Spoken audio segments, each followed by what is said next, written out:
sa ulo ng mga humahataw na balita. Hataw Balita. 17 Pinoy mula sa Israel nakatakdang umuwi ng Pilipinas ngayong araw. Hataw Balita. 78 Pilipino na nagpalista para sa repatriation, hinihintay ang pagbubukas ng Rafah border crossing sa Gaza. Hataw Balita. Land Transportation, Franchising and Regulatory Board o LTFRB madadalhan ng show cause order mga sumali sa tigil pasada ng grupong Manibela. Hataw Balita. Panukalang 50 million pesos na intelligence funds ng Department of Agriculture iminungkahing gamitin sa pagbili ng bagong marine vessels para sa Bureau of Fisheries and Aquatic Resources. Hataw Balita. Higit 400 pisong halaga ng investment ilalaan ng gobyerno sa renewable energy project ng bansa. Hataw Balita. At lalaking nagligtas sa batang muntik ng masagasaan sa kalsada, kinilala ng pulisya at lokal na pamahalaan sa Bato, Catanduanes. Hataw Balita.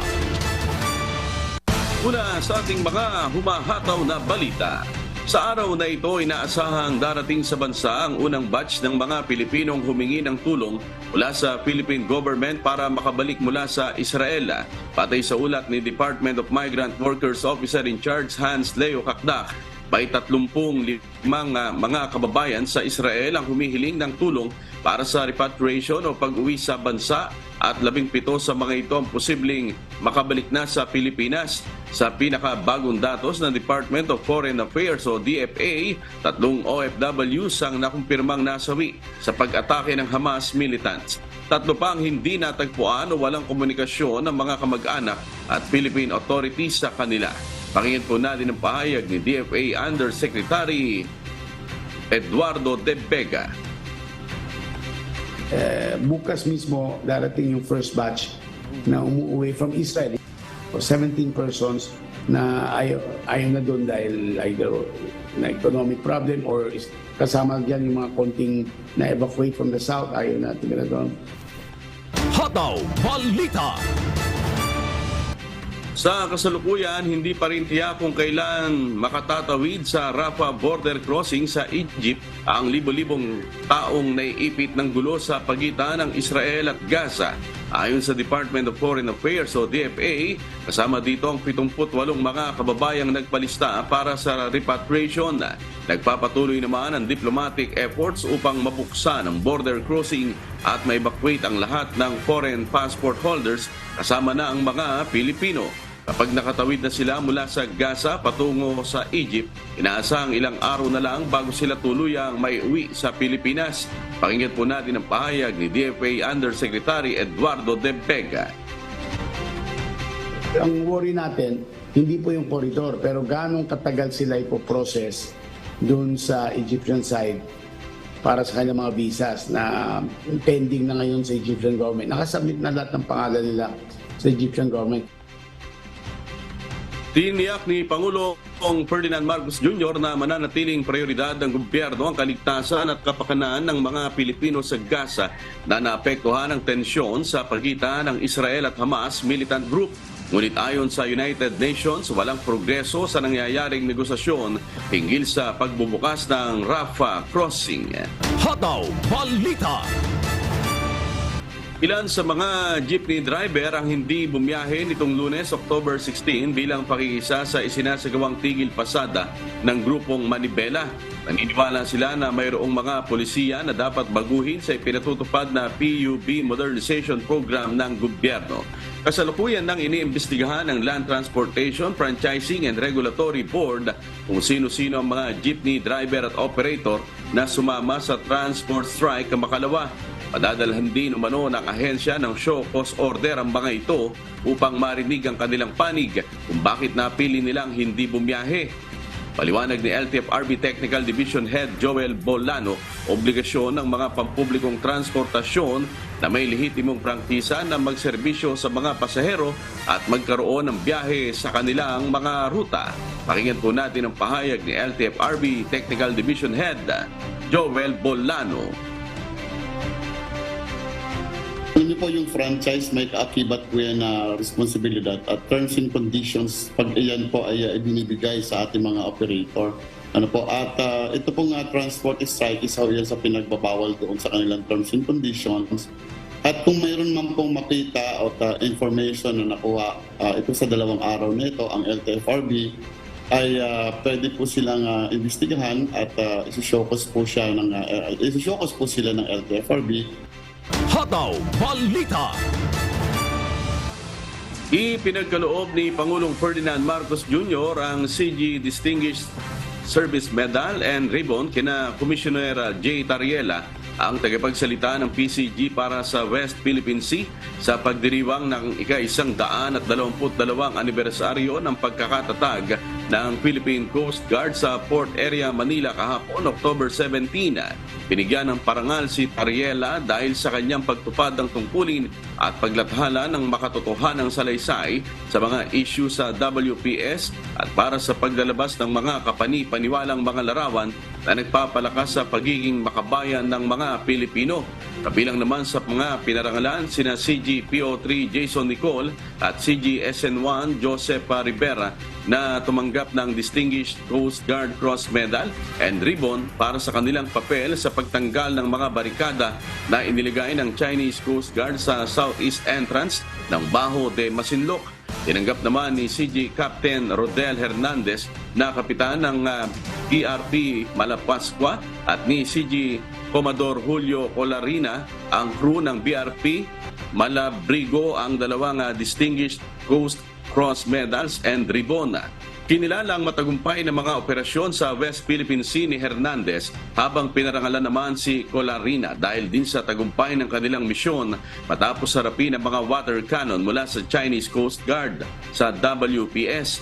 Sa nasabing pagdiriwang, ipinresenta ni PCG Commandant Admiral Artemio Abu ang accomplishment report ng PCG at naghayag ng kanilang mga operasyon sa pagsasagawa ng kanilang tungkulin para sa publiko, lalo na sa mga mangingisda sa kabila ng patuloy na pagtatanggol sa West Philippine Sea.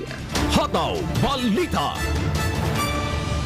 Inihain ng Bureau of Fisheries and Aquatic Resources o BIFAR ang isang refleeting program upang mapalakas ang pagpapatrol at pagbibigay tulong sa mga mangingisda lalo na sa West Philippine Sea.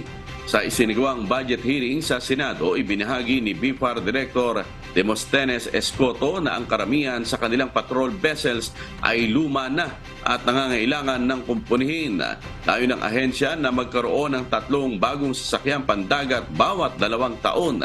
Ayon sa kanila, ang isang patrol vessel na may habang 50 metro ay nagkakahalaga ng 150 hanggang 200 million pesos. Mahalaga ang mga ito para mag-supply ng langis sa mga mangingisda at iba pang logistics, lalo na sa oras ng relief operations kapag may kalamidad. Samantala, ipinahayag naman ni Senator Cynthia Villar na kailangan gamitin na lang ang panukalang 50 milyong piso na intelligence fund ng Department of Agriculture, isang suwestyon na suportado rin ni Senator J.B. Ejercito. Pakinggan po natin ang magkasunod na pahayag ni na Senator Cynthia Villar at J.B. Ejercito. Hindi ba merong si Senator Tulfo, kino-question nyo yung inyong intelligence fund? Sana sinabi mo na lang, gagamitin na lang natin pambili ng vessel sa West Philippine Sea. So that's for protection, di ba? Hindi na niya maku-question yun kasi for Philippine Seas to protect our fishermen. Pwede natin dalhin yun doon. Yung intelligence man, baka pwede rin lagyan yung konti yung BFAR because they are also being used. Would support this because I think our fishermen, our Filipino fishermen has to take advantage of our marine resources, hindi po yung bayuhan. Hataw Balita. Nakahanda ng mahigit 4,000 pulis na magsisilbi bilang Board of Election Inspectors o BEI sa araw mismo ng Barangay at Sangguniang Kabataan Elections o BSKE sa October 30. Si Jerry Galicia, humahataw. Hataw Balita. Magsisilbi bilang Board of Election Inspectors o BEI sa isasagawang Barangay at Sangguniang Kabataan Elections o BSKE sa October 30 sa bansa ang nasa 4,429 na police personnel na de-deputize ng Commission on Elections o COMELEC. Papalit ang mga ito sa mga gurong nasa areas of concern ng Commission on Elections o COMELEC. Sinabi ni PNP Chief General Benjamin Acorda Jr. na itatalaga mga pulis bilang antisipasyon sa posibleng pagkakaroon ng problema sa seguridad. Nakatalaga ang mga PNP personnel sa mga lugar gaya ng Bangsamoro Autonomous Region in Muslim Mindanao o BARM, Northern Mindanao, Calabarzon at Bicol Region.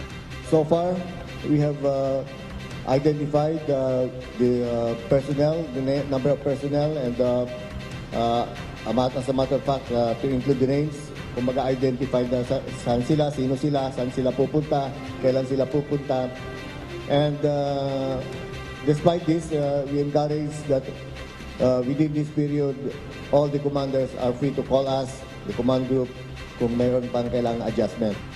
Sa mahigit 42,000 barangay sa Kapuluan, 356 ang nasa red category na ng COMELEC, 1,325 na nasa orange category at 1,196 nasa ilalim ng yellow category. Ang mga lugar na nasa red category ay kinikonsidera na nasa watch list at kailangan ng maingat na monitoring bunsod ng presensya ng mabanta sa seguridad. Samantala, umabot na sa mahigit 1,103 ang nakumpiskang mga barila at 1,479 ang naaresto na lumabag mula na ipinatupad ang gun ban sa bansa. Naka-heightened alert na rin ang pambansang pulisya bilang paghahanda sa seguridad sa nalalapit na BSKE at long holiday. Diyos ang aming sandigan, serbisyo publiko ang aming pinahahalagahan. Jerry Galicia, humahataw. Hataw Balita. Bumuo na ng Quick Response Team ang National Grid Corporation of the Philippines para sa anumang aberya ng posibleng mangyari sa araw ng Barangay at Sangguniang Kabataan Elections o BSKE sa Panay Island. Silang ide-deploy para sa mabilis na pagresponde at pag-aayos ng mga transmission line sa araw ng botohan. Si Weng Fernandez, humahataw. Hataw Balita. Nakahanda na ang Quick Response Team ng National Grid Corporation of the Philippines o NGCP na idideploy sa iba't ibang lugar sa isla ng Panay para sa isasagawang Barangay at Sangguniang Kabataan Elections o BSKE sa October 30. Binubuo ito ng mga technical person na expert sa troubleshooting ng mga high voltage equipment at transformer.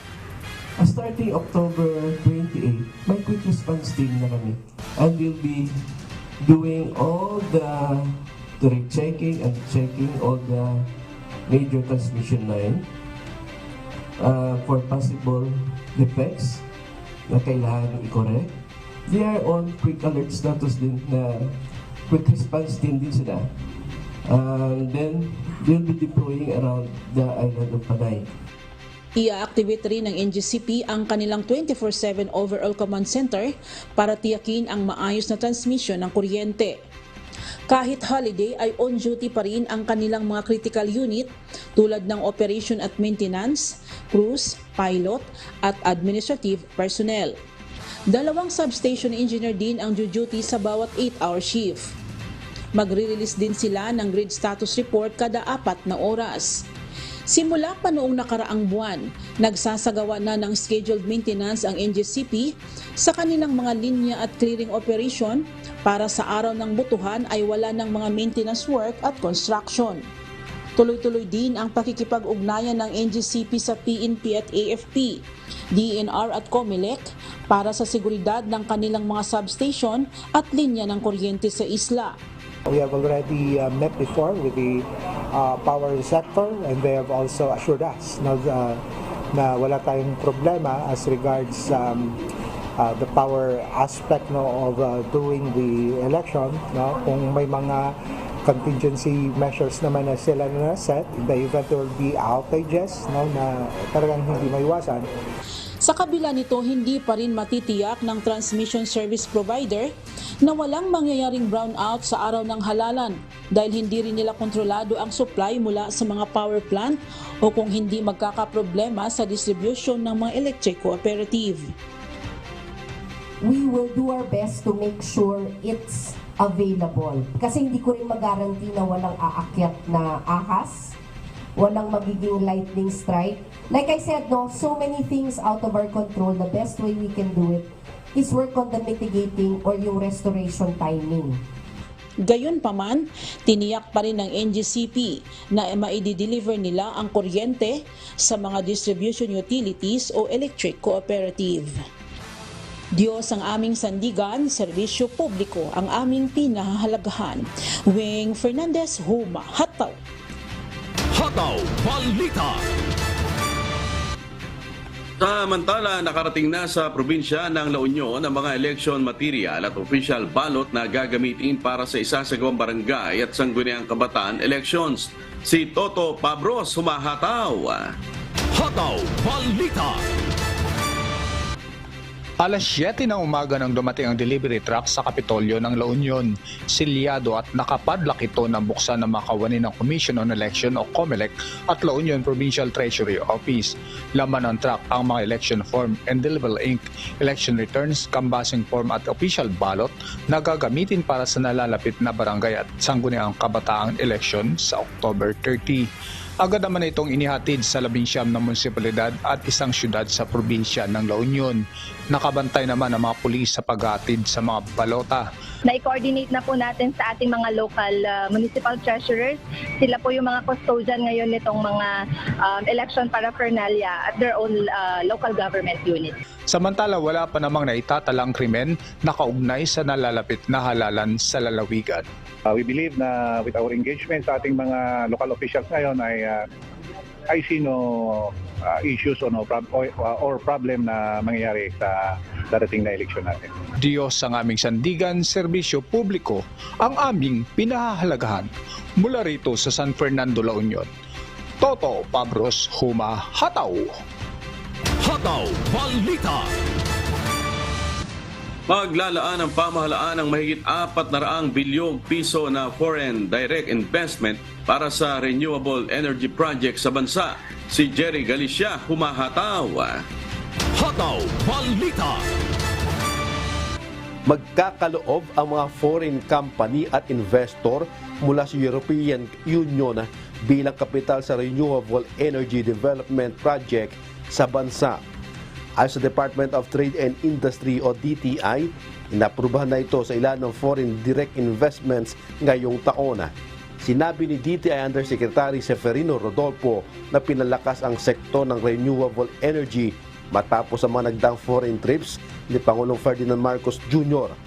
Malaking bagay sa bansa ang bilyong pisong proyekto na nakapaloob sa foreign investment na itutugon sa problema ng kakapusan ng supply ng enerhiya sa bansa. Marami sa foreign companies na nahikayat para mag-invest sa renewable energy sector dahil sa pulisiya ng administrasyon at inisyatibo bilang isang business-friendly environment. Wala at umanong mga big players sa renewable energy sector kaya napagaan ang foreign equity restrictions. May mga pumapasok pa rin ng mga foreign investor hanggang sa ngayon bukod pa sa mga local partner. Ang tanging kaibahan lang ay pwede pumasok bilang majority owner ang mga foreign investor.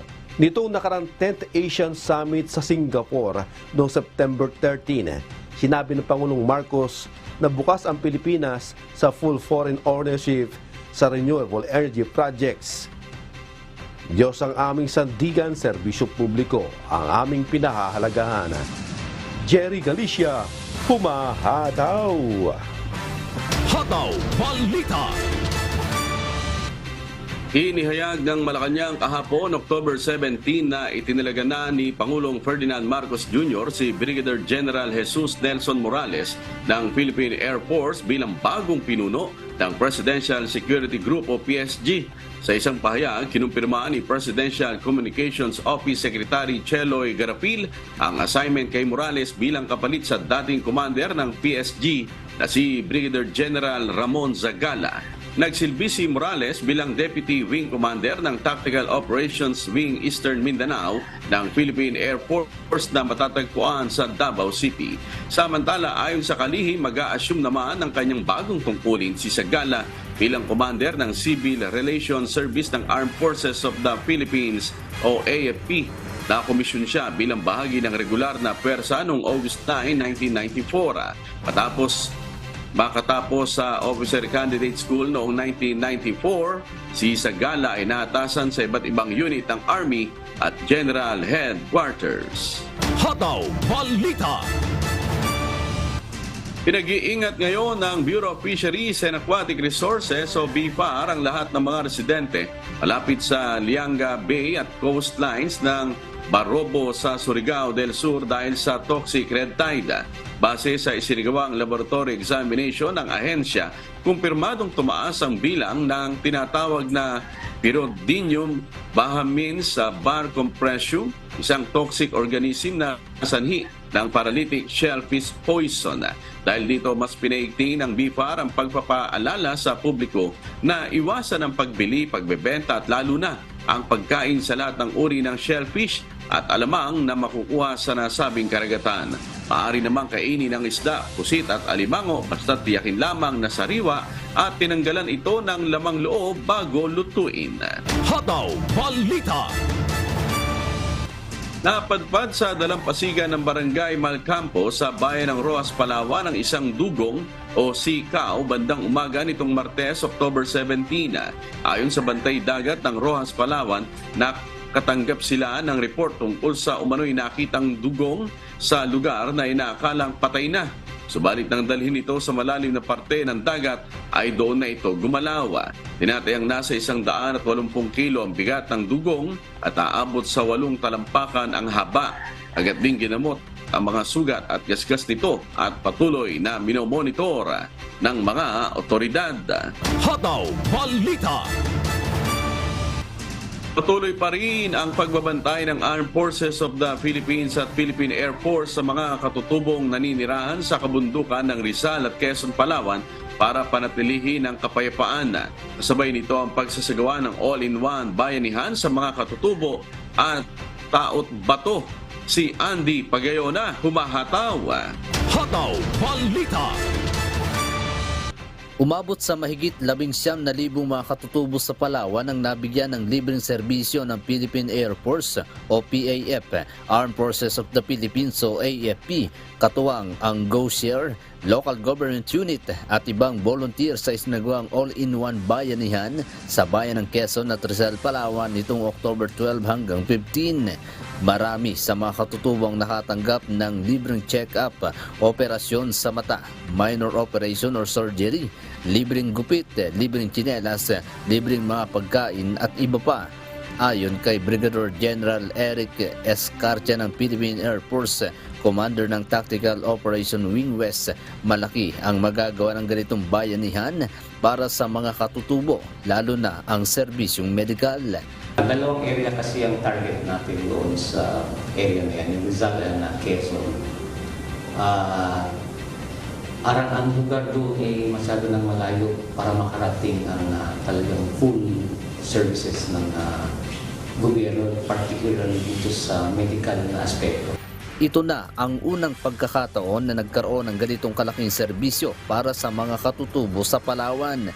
Kaya naman patuloy niya ang gagawing paglilingkod at pag-abot ng gobyerno sa pamamagitan ng AFP, PAF at iba pang mga volunteer, katuwang ang mga LGU.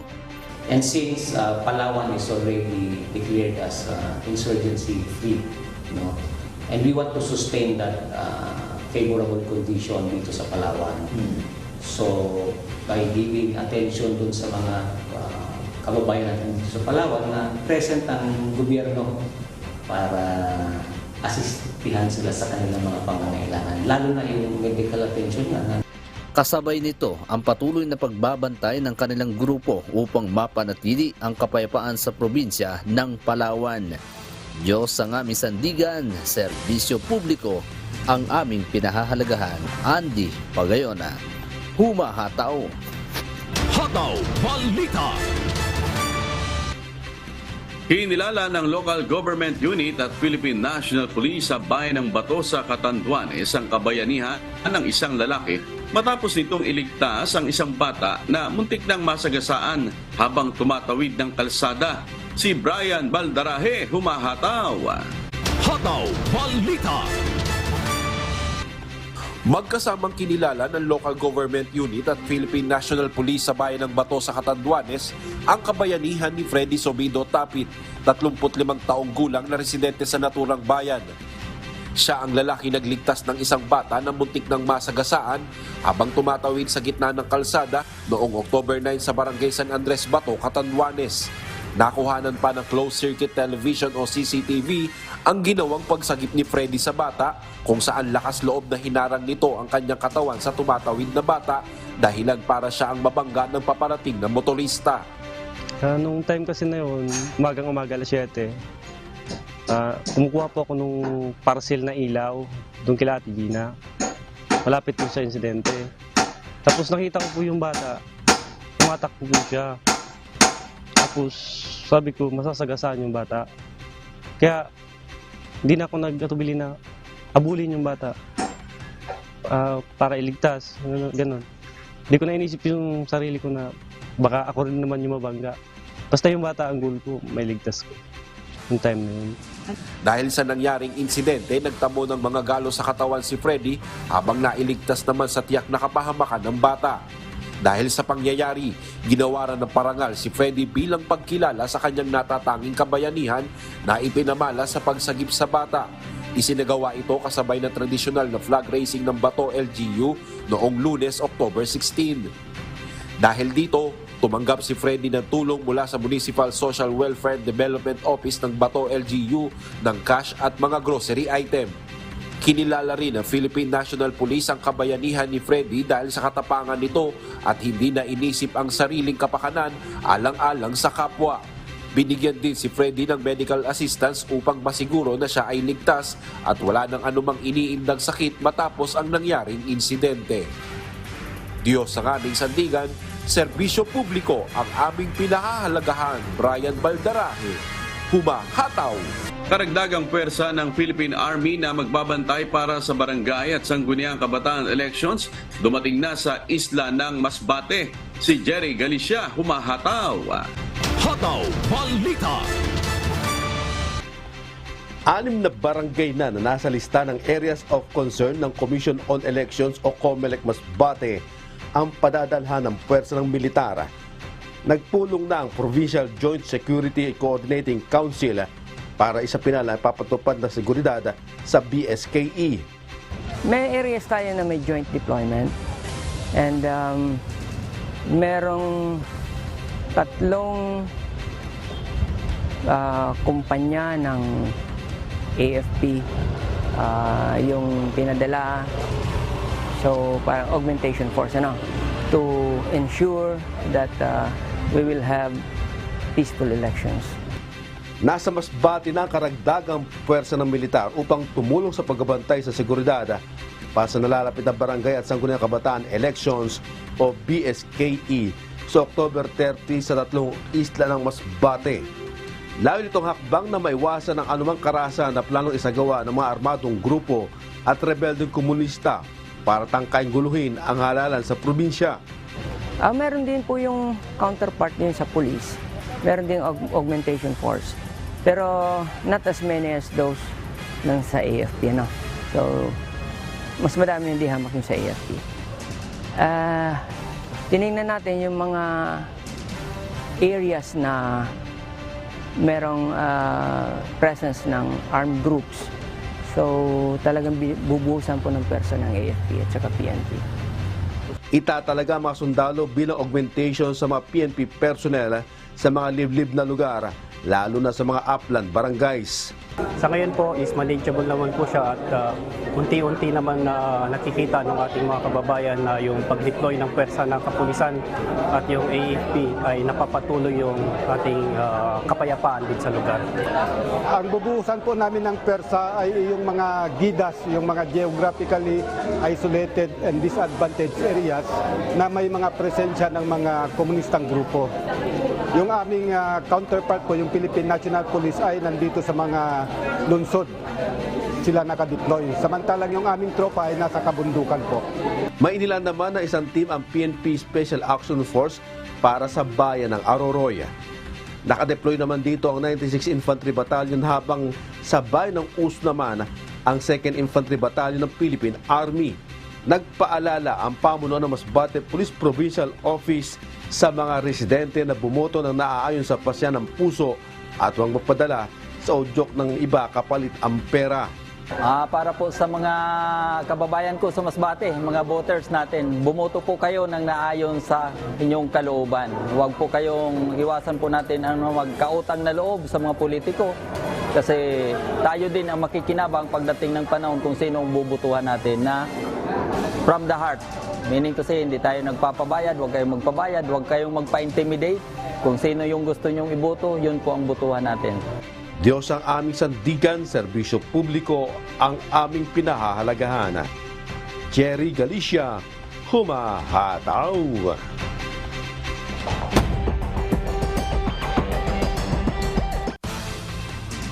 3 kilo at 2 gramo ng iligal na droga na nagkakahalaga ng 20.5 million pesos ang nakumpiska ng mga otoridad sa isang buy-bust operation sa Purok Neptune, Barangay Singkang, Airport, Bacolod City. Pasado alas 3 kahapon, October 17, kinilalang suspect na si Jumel Camento, isang high-value individual. Ayon sa Bacolod City Drug Enforcement Unit, dating bilanggo sa Bilibid Prison si Camento dahil na rin sa iligal na droga pero nakalabas ito ng madismiss ang kanyang kaso. Nakakulong na sa Bacolod City Police Station 8 ang naturang suspect. Ayon sa Philippine National Police, malaking impact sa mga otoridad ang nakumpiskang iligal na droga dahil posibleng ikalat ito sa gitna ng pagdiriwang ng Maskara Festival sa Bacolod City ngayong buwan. Hataw Balita. Nadiskubre ng Armed Forces of the Philippines ang isang abandonadong kuta ng New People's Army sa bayan ng Balbalan, Kalinga. Si Grace Flores, humahataw. Hataw Balita. Nadiskubre ng mga sundalo ng 503rd Infantry Brigade ang abandonadong kuta ng komunistang New People's Army o NPA sa Sitio Babakong, Barangay Gawaan, Balbalan, Kalinga noong ika-14 ng Oktubre. Sa inisyal na impormasyon ng AFP, tinatayang nasa 15 katao ang tumira sa nasabing kuta, batay na rin sa 10 maliliit na kubo at mga ginawang pansamantalang lutuan.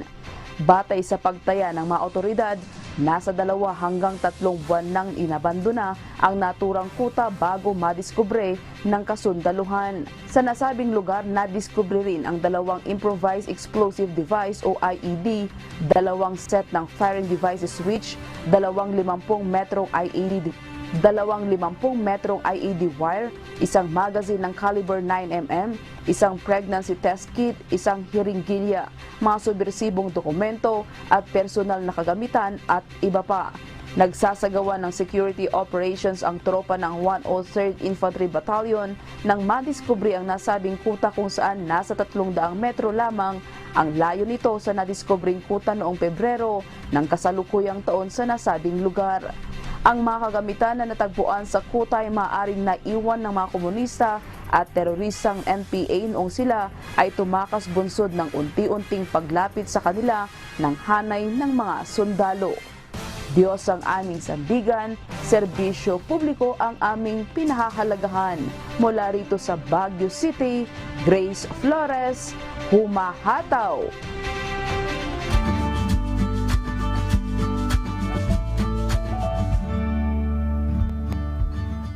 Alamin ang magiging lagay ng panahon sa iba't ibang bahagi ng bansa ngayong araw ng Miyerkules. Panoorin po natin ang update mula sa Philippine Weather Bureau Pag-asa.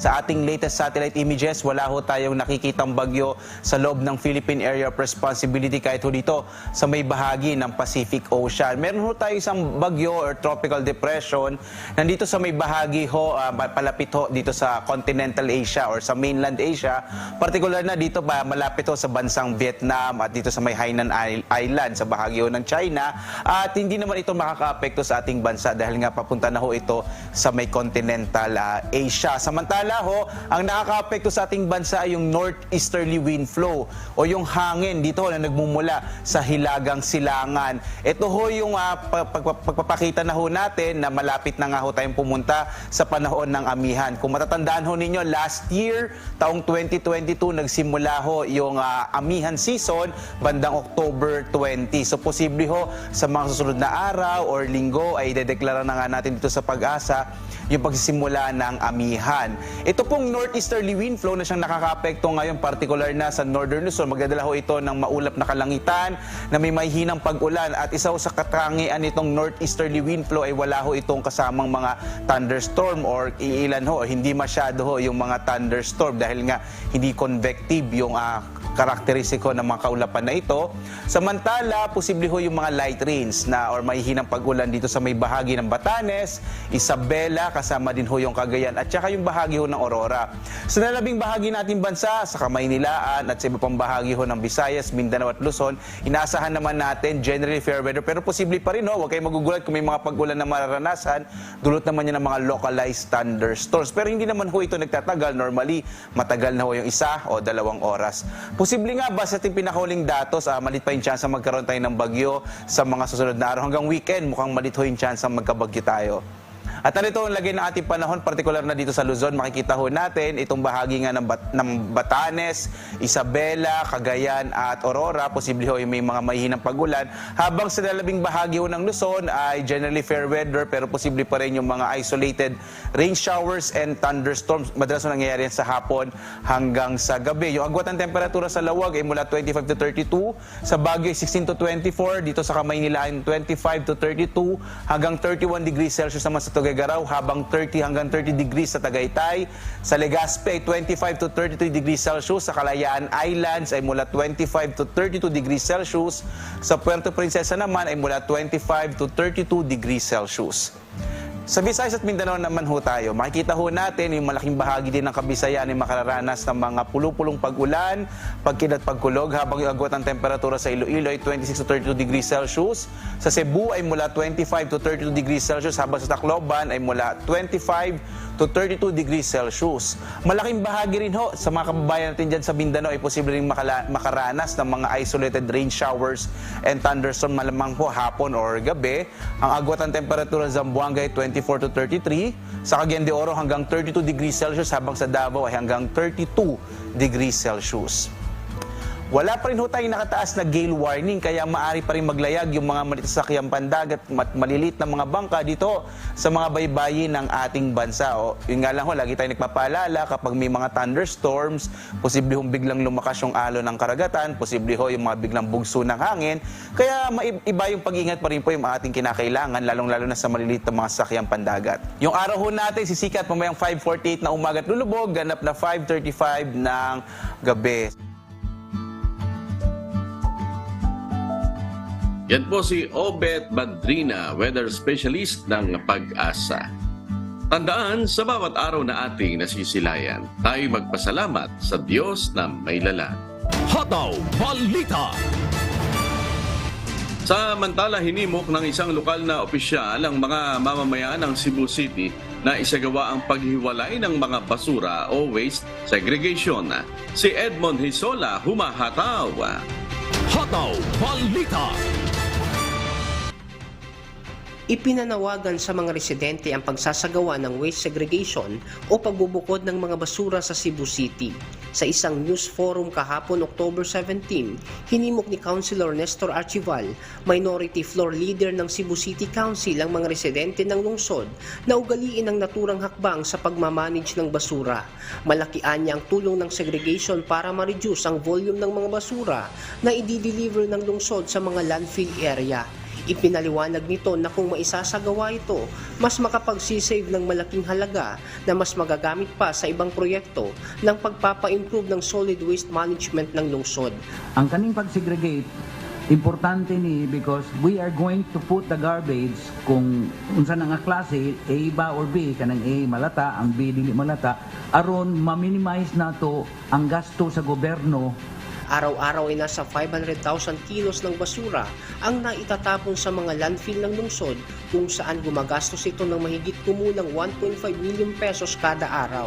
Sa bahay at sa mga establishmento pa lang ay kailangang magsimula na ang pagsesegregate ng biodegradable at non-biodegradable waste. Residual garbages na lang sana anya ang i-deliver sa landfill kung naisasagawa ang segregation dahil ang mga nabubulok ay maaaring ilagay sa compost at ang mga recyclable ay pwede pa rin residual garbages na lang sana anya ang i-deliver sa landfill kung naisasagawa ang segregation dahil ang mga nabubulok ay maaaring ilagay sa compost at ang mga recyclable ay pwede pa rin mapagkakitaan sa pamamagitan din ng segregation sa bahay pa lang at ang mga establishmento ay maaari nang makareduce ng volume ng basura araw-araw. May mga barangay sa lungsod na hirap pasukin ng garbage truck kaya ang ilang residente ay nagtatapon na lang ng basura sa mga sapa na nagiging dahilan umano ng clogging sa mga kanal na nagriresulta sa pagbaha. Kaya suhestyon ng konsehal sa mga barangay, lalo na sa mga nahihirapang pasukin ng garbage truck, ay gumamit ng mga e-trike sa pagdi-deliver ng mga basura papuntang garbage trucks. One of the things that I am suggesting to the city is a collaboration between the universities of the city and the city of Cebu, like the civil engineering, the architecture, so that they can experiment what is the amount of garbage or let us say plastic garbage waste that can be used to mix in a certain, let us say, hollow blocks. Dagdag naman ni Archival, plano rin nilang magkaroon ng waste-to-energy facility. Pero kinakailangan lang anya na masustain at mahitang amount of waste na tone-tonelada para naman maipagpatuloy ang magiging operation nito. Pinag-aaralan pa rin ang posibilidad ng waste-to-energy sa lungsod dahil may advantage at disadvantages ang naturang pamamaraan. Diyos ang aming sandigan, serbisyo publiko ang aming pinakahalagahan. Mula rito sa Cebu City, Edmond Disola, Humahataw! Hataw Balita. Sumailalim sa isang araw na pagsasanay ng hydroponics at aquaponics system ang 24 na persons deprived of liberty o PDL ng Bureau of Jail Management and Penology o BJMP Santa Teresita, Cagayan noong Biyernes, October 13. Ang pagsasanay sa mga PDL ay pinangunahan ni Perlita Mabasa, Provincial Agriculturist ng Pamahalaang Panlalawigan ng Cagayan, kasama ang ilang empleyado ng Office of the Provincial Agriculturist. Tayo ng training na matuto ang mga PDL sa pagtatanim ng mga gulay tulad ng kangkong, lettuce, kamatis, pechay at ibang herbs na maaaring buhayin gamit ang tubig lamang na maaari pang sabayan ng pag-aalaga ng isda tulad ng tilapia o ang tinatawag na aquaponics. Samantala, kasabay din ito ang pamamahagi ng polyeto singgil sa advokasya ng lokal na pamahalaan na krusada kontra korupsyon upang paalalahanan ang mga botanteng PDL na huwag iboto ang mga kandidatong bumibili ng boto sa 2023 Barangay at Sangguniang Kabataan elections. Hataw Balita. Kaisa na rin sa advokasya ng natatanging liga ng mga public servants ng UNTB ang Commission on Elections. Ayon sa COMELEC, layo nilang ipamalas ang kanilang sportsmanship at galing sa basketball sa patuloy na pagnanais na makatulong sa kanilang kapwa. Si Gladys Tuabi, humahataw. Hataw Balita. Noon pa man ay hanga na si COMELEC Chairman George Garcia sa adhikain ng UNTV Cup, kung saan nagtitipon-tipon ang mga public servant at nabibigyan ng pagkakataong makapaglaro ng basketball. At higit sa lahat, ang bawat pagpapapawis ng manlalaro ay may katumbas na kaginhawaan sa mga natutulungang beneficiaries ng liga.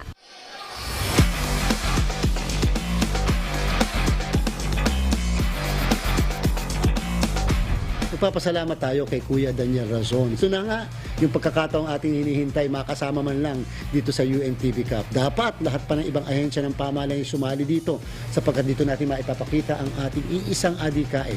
Hindi lamang para sa bayan, lalong-lalo na kung hindi para lang din makatulong tayo sa iba. Kaya sa pagbubukas ng UNTV Cup Season 10 sa October 30, kaisa na ang Commission on Elections sa magandang adhikaing ito. Ayon kay Chairman Garcia, isa itong magandang programa upang makilala at makabuo ng magandang samahan ang iba't ibang ahensya ng pamahalaan sa sports na mahal ng maraming Pinoy. Ito ay isang pagpapakita rin sa sambayanan na pwede naman na kahit paano hindi focus lang lagi sa trabaho. Pwede rin naman magkaroon ng relaxation ang mga public servants natin at the same time para maipakita natin yung pagiging yung sportsman-like attitude at saka yung pagiging fair sa laban at pamamarisan tayo ng ating mga kababayan. When you win a game or even the championship, dapat yung pagkapanalo mo ay ma-share mo sa lahat. At siyempre, yung konsepto na meron ka rin kasing natutulungan. Napaka-importante yon. Yun ang kakaiba dito sa UNTV Cup. Yung meron kang natutulungan. Sa ngayon, tuloy-tuloy ang pag-iensayo ng COMELEC Vanguards. Ganoon rin ang pakikipag-tune-up games sa iba pang koponan sa liga. At bagamat malaking hamon sa kanila ang venue, kung saan pwedeng mag-practice ay nakagagawa naman sila ng paraan. Nanghihiram-hiram tayo, minsan nandito sa may area ng Valenzuela, meron pupunta dito sa San Juan, wala kasi sariling gym ang COMELEC, wala naman kaming sariling building. And therefore, minsan kami nagungupahan, nagbabayad kami ng mismong training venue dahil nga doon sa kawalan namin ng facilities. Pero hindi naman yun ang importante. Ang importante pa rin, kahit nakayapak lang, kahit na bolang sira-sirayan, kahit na uniformeng magkakaiba, ang importante, iisa ang isip at puso. Sa akin palagay, that is what makes a team, a winning team. Kapag iisang iyong adhikain at saka naniniwala ka doon sa sinalihan mo. Tiniyak ni Chairman Garcia na hindi nila napapabayaan ang kanilang trabaho at tungkulin sa bayan sa mga ginagawang pag-iensayo para sa liga. Nais mapatunayan ng COMELEC na kaya rin nilang makipagsabayan sa malalakas na kupunan sa UNTV Cup na may championship prize na 3 million pesos na mapupunta sa napiling beneficiaries. Diyos ang aming sandigan, serbisyo publiko ang aming pinahahalagahan. Gladys Tuabi, humahataw! Hataw Balita! Ayan, abangan po natin yung UNTV Cup Season 10 na po tayo at kasama na nga po dyan ng COMELEC. Ayan. At shoutout po sa ating mga taga-subaybay sa Facebook at sa YouTube. Sa Facebook, nandiyan po sina Annalisa Vergara at Anelma Zamoran. Di lang natin mabanggit po lahat, ano? At sa YouTube naman, si Noel Burse, Raquel Manansala, at yung mga suki natin dyan, sila Elena Yang, tsaka si Emma Chikuharas ng Japan. Ayan, marami pang iba. Salamat po sa lahat ng mga tumutok po sa atin sa buong Pilipinas at sa iba't ibang panig ng mundo. Ganon din sa mga tagapakinig ng Hataw Balita Pilipinas sa Radyo La Verdad 1350. At day 8 na po tayo sa nagpapatuloy na mass indoctrination ng MCGI. Mamayang alas 7 pong muli ng gabi, Philippine Standard Time sa official MCGI social media accounts. At patuloy rin po namin kayong inaanyayahan na makiisa sa Global Prayer for Humanity tuwing Lunes hanggang Biyernes alas 9:30 ng gabi. Ito po ay nakastream ng live sa lahat ng MCGI social media accounts. Ang Global Prayer for Humanity ay bukas po sa lahat, anuman ang inyong relihiyon o lahi. At sa aming ibabahaging mga salita ng Diyos na ating sandigan, mula sa Kawikaan, Kapitulo 8, Talatang 8. Lahat ng mga salita ng aking bibig ay sa katwiran, walang bagay na liko o suwail sa kanila.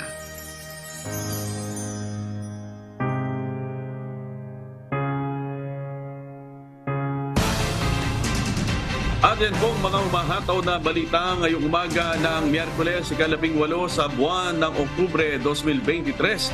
Sa ngalan po ng lahat ng bumubuo ng UNTV News and Rescue at ng UNTV Radyo La Verdad 1350, ng ating mga correspondent mula Luzon, Visayas at Mindanao.